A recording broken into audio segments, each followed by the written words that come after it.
আমরা নাকি 15 বছর 15.5 বছর আওয়ামী লীগকে বাতাস করেছি। মিথ্যার একটা সীমা থাকা দরকার, এ কোনো সীমাও নাই। এটা কি মনে একটা রান্দাবাড়ি খেলা নাকি? এটা একটা দেশ। আপনার আমার সিদ্ধান্তের কারণে, আপনার আমার ভুলের কারণে লক্ষ লক্ষ মানুষ জীবন বিপন্নের পথে চলে যেতে পারে। কি হাসতামশা নাকি? 53 বছর স্বাধীন হয়ে গেল, এই দেশটা আজকে বিশ্বের ভিতরে 5 বার চোরের দিক থেকে ফাঁস হলো, দুর্নীতির দিকে ফাঁস হলো। আজকে হাজার হাজার মায়ের কোন সন্তান হারা হলো। আমাদের দেশের প্রায় 28 লক্ষ কোটি টাকার উপরে সেখানে আওয়ামী লীগের সময় বিদেশে পাচার করলো। শুধু ভূমিমন্ত্রী তার বাড়ির সন্ধান পাওয়া গেল 3টা দেশের ভিতরে 620টা বাড়ি। এই দেশের কি আমি সন্তান না? এই দেশ নিয়ে আমি চিন্তা করব না? এই দেশের ভালো আমি চাবো না? না আমি এখানে রাজনীতি করব যে আমার ব্যক্তি স্বার্থ, আর এখান থেকে টাকা বিদেশে পাচার করে বস্তা ভরে তারপর কানাডা সহ বিভিন্ন জায়গায় বেগমপাড়া তৈরি করব, এইটা কি আমার রাজনীতির উদ্দেশ্য? তারপরেও পরিষ্কার কথা হলো এতটুকুই, আওয়ামী লীগ তো আমাদেরকে আর প্রতিপক্ষ মনে করতো না। কি প্রতিপক্ষ মনে করতো? তাদের প্রতিপক্ষ ছিল বিএনপি সহ তাদের সঙ্গে যারা জড়াই আছে। তাই মানুষ ঘায়াল করে কি প্রতিপক্ষকে না 4-5 ওই 6-7 নম্বর 10 নম্বরের লোকদেরকে। ওরা মনে করছে ব্যাপার কি আমরা কি তাদের প্রতিপক্ষ ছিলাম? আমরা কি ক্ষমতায় যাওয়ার মতো ওরা আমাদেরকে কোনো সময় চিন্তা করছে? চিন্তাই তো করে নাই, কারণ ওই লাইনেই তো আমরা নাই। দেখুন ইউনূস সরকার এখন যাদেরকে নিয়ে যায় এনসিপি, বিএনপি, জামাত, সেখানে আমাদেরকে কোনো হিসাবে ধরে? তাই হিসাবে না ধরলে আমাদেরকে নিয়ে এত মাথা ব্যথা কেন?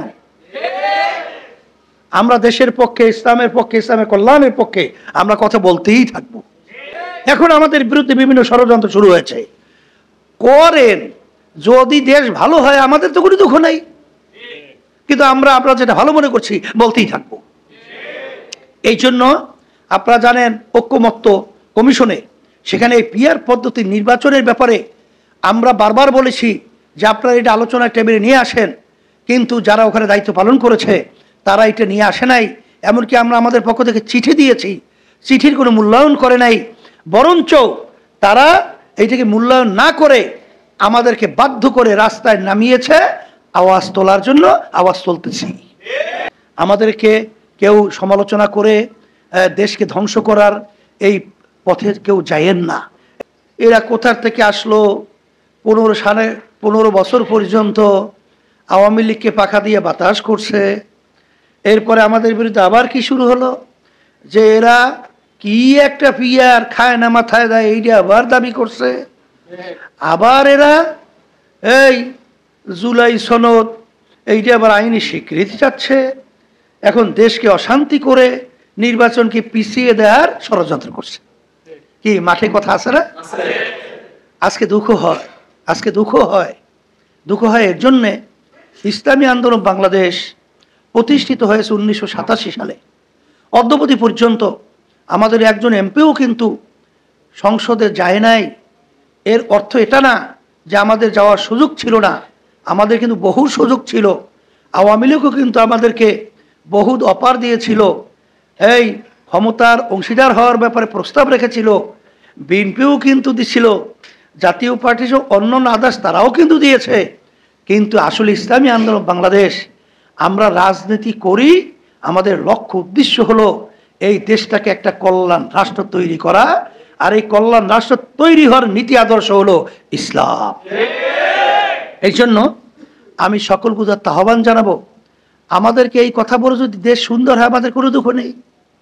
কারণ 53 বছর যেই পদ্ধতিতে নির্বাচন হয়েছে সেই নির্বাচন আমাদের সকলের কাছে পরিষ্কার দিনের মতো।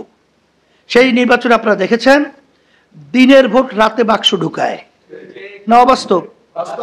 আচ্ছা, সেখানে জোর জবরদস্তের মাধ্যমে সেন্টারগুলো দখল করে তাদের ভোটগুলো বাক্সে ঢুকিয়ে আবার ঘোষণা করে যে খুব ভালো নির্বাচন হয়েছে না, আমরা জানি না।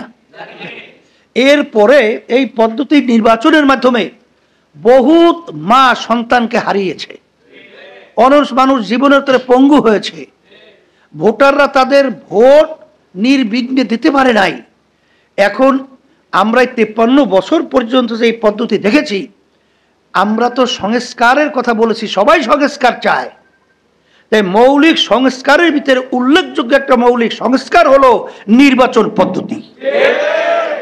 এই জন্যই আমরা কিন্তু এই প্রস্তাব রেখেছি, পিআর পদ্ধতির নির্বাচন আমরা 2008 সালে 14 সালে না 8 সালে যখন জাতীয় নির্বাচন হয়েছিল, তখন আমি টেলিভিশনে ভাষণ দিয়েছিলাম। সেই ভাষণটা তো এখনো মিডিয়ার মধ্যে আছে।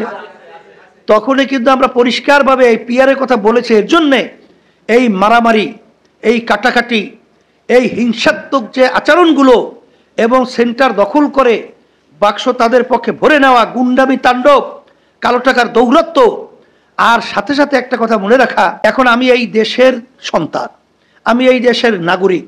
এই দেশ কিতে সুন্দর হবে এটা যদি আমরা দেখি, বা আমরা রাজনৈতিক দল একটা সুন্দর ফর্মুলা যদি আমাদের মাথায় আসে, এটা বলা আমাদের জন্য দোষ?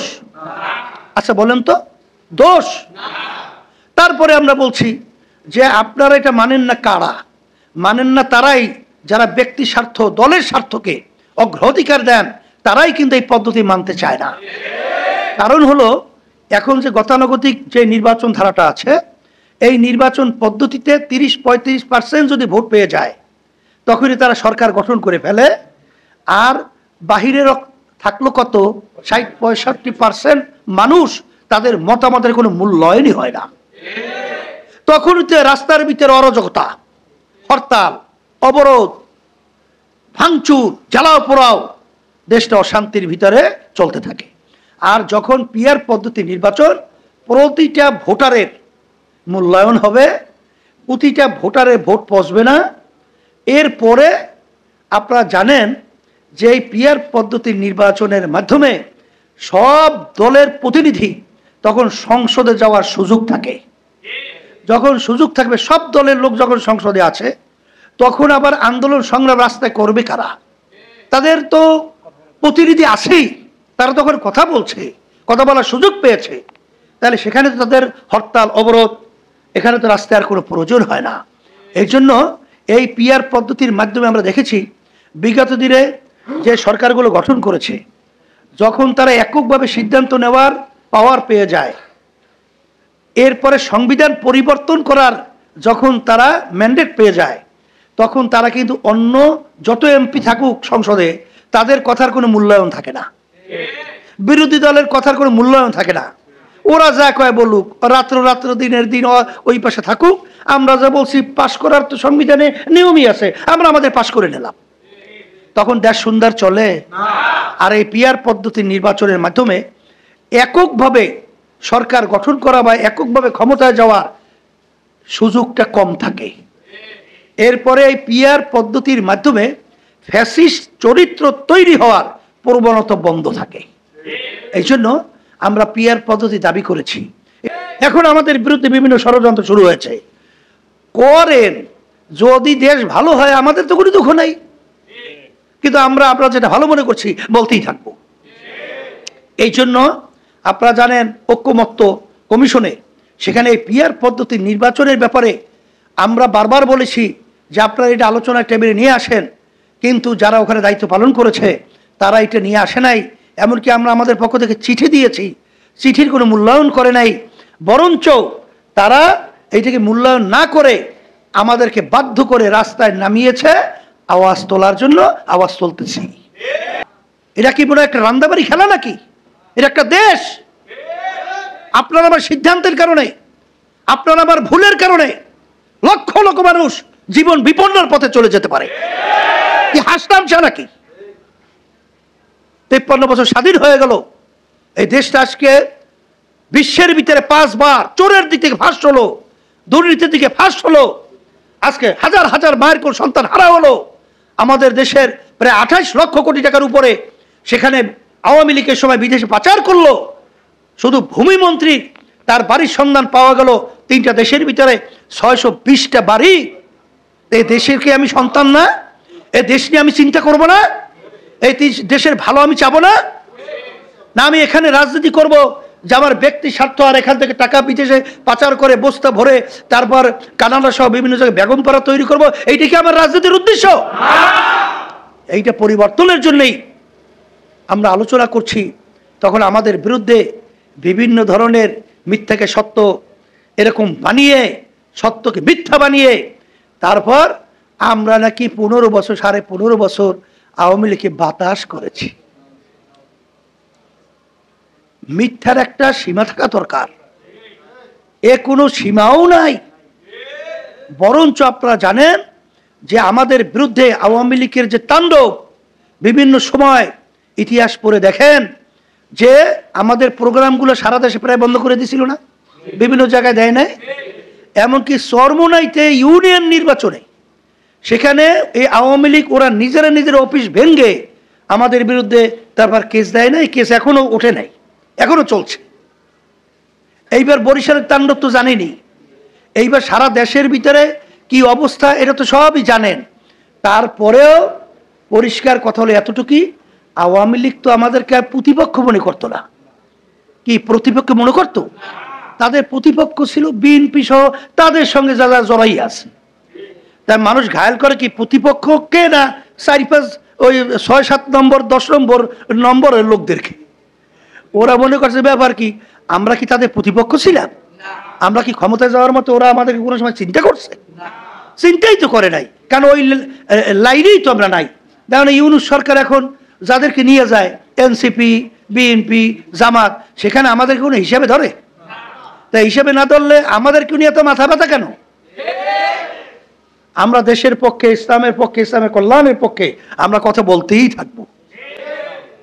এইটাই হলো আমাদের মূল লক্ষ্য উদ্দেশ্য। আমাদেরকে কেউ সমালোচনা করে দেশকে ধ্বংস করার এই পথে কেউ যায়েন না, এটা আমি অনুরোধ করছি। আসেন 5ই আগস্টের পরে দেশ সুন্দর করার একটা সুন্দর পরিবেশ তৈরি হয়েছে। এই পরিবেশ কিন্তু 53 বছর আসে নাই।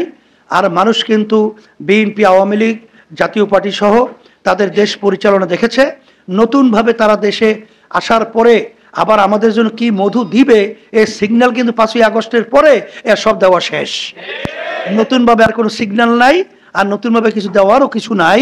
সেই হিসেবে বলবো আসেন এই দেশকে পরিবর্তনের জন্য, দুনিয়াতে শান্তি আখেরাতে মুক্তির লক্ষ্যে আল্লাহ রসুল সাল্লাল্লাহু আলাইহি ওয়াসাল্লামকে আল্লাহ যে পাঠিয়েছেন ওমা আরসালনাকা ইল্লা রাহমাতাল লিল আলামিন, সেই কনফারেন্সে আমি সকলকে অনুরোধ করব আসেন আমরা এই নীতি আদর্শ ইসলামটাকে একটু রাষ্ট্রীয় ক্ষমতায় আমরা একটু দেখি। দেখেন মানুষ আসলে শান্তি পায় না মানুষ অশান্তি পায়, এটা একটু পরীক্ষাও তো দরকার আছে। এই আশাবাদ এবং এই অনুরোধ এবং এই দাবি আপনাদের সকল সামনে রেখে আমি আপনাদের জন্য দোয়া করি। আর ইসলামের পক্ষে যে আমরা একটা বাক্স পাঠাবার ঘোষণা দিয়েছি, আমরা যেন একটা বাক্স পাঠানোর ব্যাপারে পরিবেশ তৈরি করতে পারি, এই দোয়াটাও আমরা চাচ্ছি, দোয়াটাও করছি। আর এখন এর বিভিন্ন ষড়যন্ত্র চলছে, ষড়যন্ত্র চললেও আল্লাহ রাব্বুল আলামিন যতক্ষণ কবুল না করবে তো হবে না। ওমাকারু ওমাকার আল্লাহ আল্লাহু খায়রুল মাকিরিন, আমার মালিক জানে যে কখন কি করতে হবে। আমরা তো চেষ্টা করছি, দোয়া করছি, আর মালিক ষড়যন্ত্রকারীদের ওদের চেয়েও বড় কৌশলী হলো আমার আল্লাহ। ওই ষড়যন্ত্র কোনো কাজ হবে না। আমরা আমাদের ইখলাসের উপরে থেকে পরামর্শ ভিত্তিক আমরা যে কাজ করতে পারি। ওয়ালা তাহিনু ওয়ালা তাহজানু ওয়া আনতুমুল আ'লাউনা ইন কুনতুম মুমিনিন। আল্লাহ রাব্বুল আলামিন আমাদের সকল কবুল করুক। আলোচনার ভিতরে কেউ কষ্ট পাইলে এইটা মনে রাখেন না, ভুল হইলে ধরাই দিয়েন। সুবহানাল্লাহ ওয়া বিহামদিহি সুবহানাল্লাহি আল্লাহ।